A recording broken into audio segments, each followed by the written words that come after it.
क्या आप जानते हैं भगवान जगन्नाथ का असली रूप यह लकड़ी की मूरत नहीं बल्कि एक चमकता हुआ नीला पत्थर था जिसे नीलमाधव कहा जाता था। आखिर वो दिव्य पत्थर गायब कहाँ हो गया और भगवान अधूरी मूरत में क्यों बदल गए? यह कहानी मालवा के राजा इंद्रद्युम्न से शुरू होती है। उन्हें पता चला कि ओडिशा के घने जंगलों में भगवान विष्णु साक्षात नीलमाधव के रूप में पूजे जाते हैं। राजा ने अपने मंत्री विद्यापति को खोज पर भेजा। विद्यापति जंगलों में भटकते हुए आदिवासी सरदार विश्ववसु तक पहुंच गए, जो गुफा में गुप्त रूप से नीलमाधव की पूजा करते थे। विद्यापति ने सरदार की बेटी से शादी की और जिद करके गुफा देखने की बात मनवा ली। सरदार ने शर्त रखी कि वे उनकी आंखों पर पट्टी बांधकर ले जाएंगे, लेकिन विद्यापति ने चालाकी की। उन्होंने रास्ते में चुपके से सरसों के बीज गिरा दिए। कुछ दिनों बाद जब बारिश हुई तो सरसों के पौधे उग आए और विद्यापति को गुफा का रास्ता मिल गया। उसने तुरंत राजा को खबर दी। राजा इंद्रद्युम्न अपनी विशाल सेना लेकर घमंड के साथ भगवान को लेने पहुंचे, लेकिन उनके वहां पहुंचते ही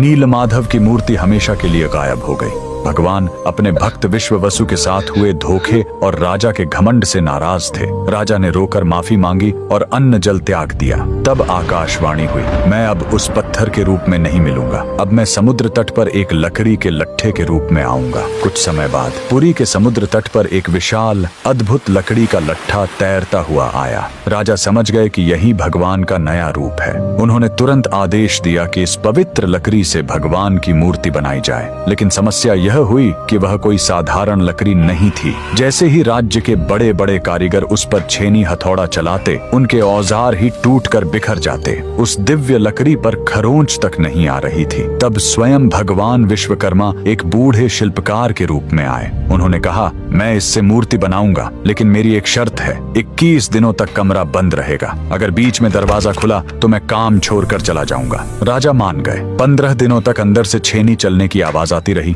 लेकिन फिर सब एकदम शांत हो गया। रानी गुंडिचा को लगा कि बूढ़ा शिल्पकार शायद अंदर मर गया है। घबराहट में उन्होंने दरवाजा खोल दिया। अंदर देखा तो शिल्पकार गायब था और वहां भगवान जगन्नाथ, बलभद्र और सुभद्रा की अधूरी मूर्तियां थीं। राजा बहुत दुखी हुए, लेकिन तभी भगवान ने संकेत दिया कि वे इसी अधूरे रूप में रहकर भक्तों को दर्शन देना चाहते हैं। यही कारण है कि आज भी हम भगवान के उस अधूरे लेकिन सबसे प्यारे रूप की पूजा करते हैं। कमेंट्स में जय जगन्नाथ जरूर लिखें।